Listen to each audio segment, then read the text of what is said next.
Karibu katika channel yako pendwa ya Feaboy kwa update zote kuhusu ajira, elimu pamoja na mbinu mbalimbali za kuweza kutengeneza pesa kupitia simu yako ya mkononi.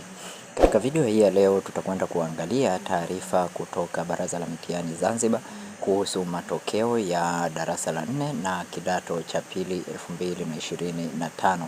Baraza la Mitihani la Zanzibar linapenda kuwataarifu umma wote kuwa matokeo ya mtihani wa taifa wa darasa la 4 na kidato cha pili kwa mwaka 2025 yatatolewa leo Jumamosi tarehe 17 Januari 2026 saa 10 jioni. Matokeo hayo yatapatikana kupitia viungo link vifuatavyo, ambapo ni Baraza la Mitihani Taifa. Kwa hiyo matokeo ya kidato cha pili pamoja na darasa la 4 yatatolewa leo. Matokeo ya kidato cha pili pamoja na darasa la 4 Zanzibar yatatoka leo tarehe 17.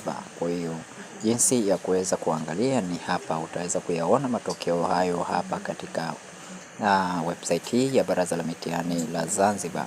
Hapa unaona na darasa la 7, basi darasa la 4 pamoja na kidato cha pili utaweza kuyaona hapa.